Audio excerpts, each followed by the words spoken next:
Hello! The following presentation is a proposal put together by myself and a few other teachers expressing the invaluable positive impact redesigning both indoor and outdoor learning centers may have on the learning process for our school population. We may manipulate our surroundings to augment students' academic experience, and the following changes may help us as a school better utilize this opportunity. Some may fairly question the reasoning behind why investing so much in the environment is imperative for successful academics. But there are so many reasons. Our home base impacts us, and school is no different. It's the physical manifestation of our learning goals and classroom fraternity. It's important. Perhaps the most apparent influence a room has on an individual is the stimulation through visual effect. Environment influences mood, focus, and engagement.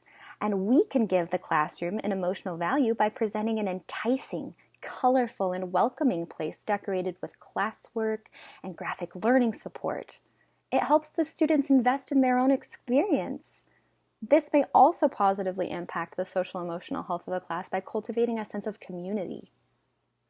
Further, thoughtfully organizing and planning your room to support your learning goals and cultivate a classroom community can better promote academics. A variety of experiences and perspectives enable a safe arena to explore new ideas. Various studies also have reported that 75% of all information processed by the brain is derived from visual formats. So having infographics readily available really gives us the opportunity to reinforce concepts.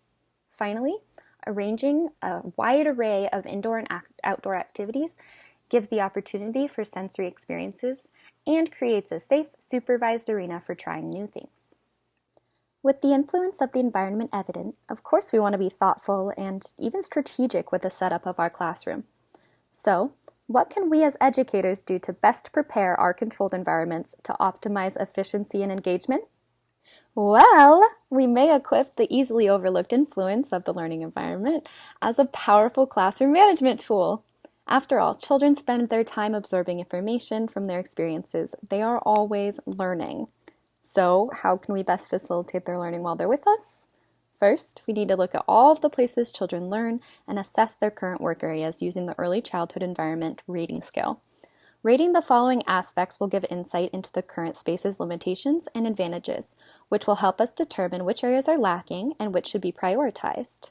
These areas are personal care and routines, furnishings and displays, language reasoning and experiences, fine and gross motor activities, creative activities, social development, and adult and facilitator needs. After analyzing current practices, if nothing noted is an outstanding priority, we would then want to apply our evaluation findings and make any adjustments to help the school's configuration be more conducive to our target learning experience. This would initially look like reorganizing our areas to promote center-based opportunities, enhancing the materials and small areas within our pod that children use for specific play and work-oriented tasks. Centers provide new ideas and opportunities for independent concept investigation, cultivating curiosity and promoting positive learning habits and attitudes. In addition, they inspire confidence as children kinesthetically work through problems on both a solitary and social basis, which we know is a very effective way of learning. The first step in organizing will be to separate the incompatible activities into different sections of the room or pod when applicable, such as an inherently noisy music center and maybe a more peaceful literacy center. Next, we will determine which elements are paramount to the center's function, like having markers always available at the art table, which items can be stored and rotated throughout the year to maintain interest, cycle activities, and help everything stay in good quality. We would like the themes to be more varied so that the children may explore new mediums. Some overarching topics that we've brainstormed include art, maybe having a discovery or mad science center, a literacy center, a dramatic play center, including perhaps a prop box with life skill props like housekeeping tools or cooking tools or maybe even a toy kitchen. Centers provide new ideas and opportunities for autonomous concept exploration, which promotes a healthy relationship with learning. And we can directly translate that into better academics later in schooling.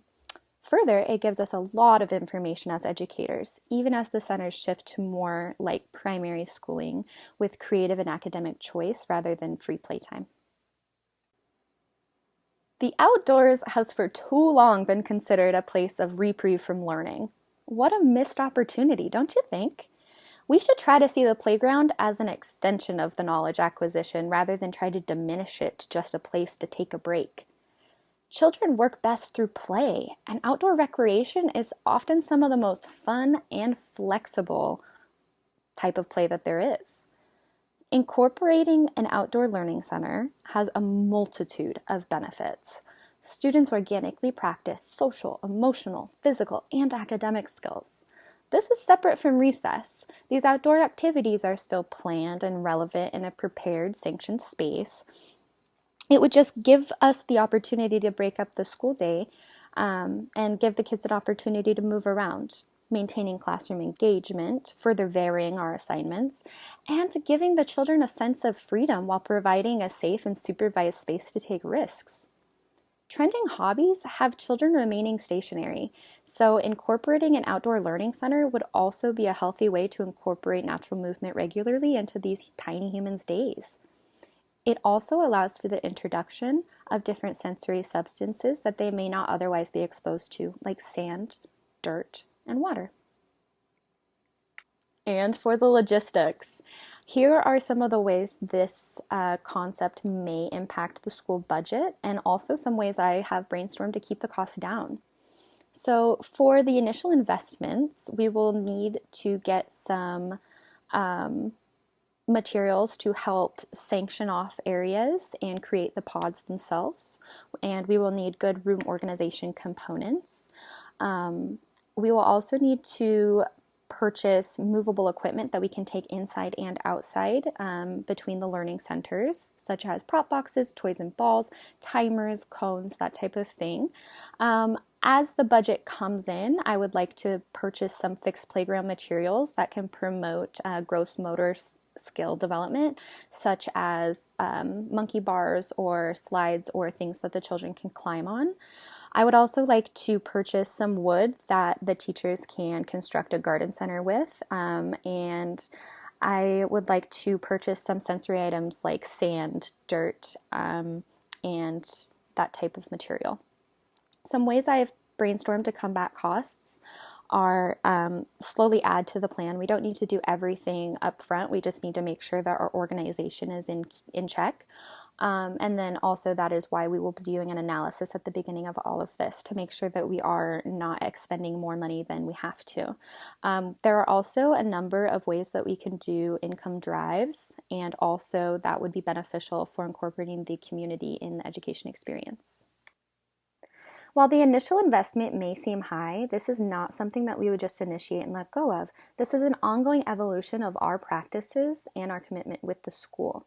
And with that, we commit to the ongoing observation and communication with children and how they interact with toys and one another in certain spaces, which is invaluable because it gives insight into the children's natural interests, general patterns and predispositions, and all of that can later inform individually curated curriculum and classroom materials.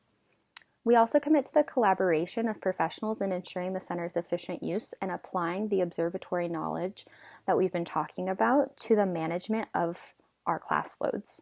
With this information, we can really tailor the dimensions of our developmentally appropriate plans to the individuals in our classrooms.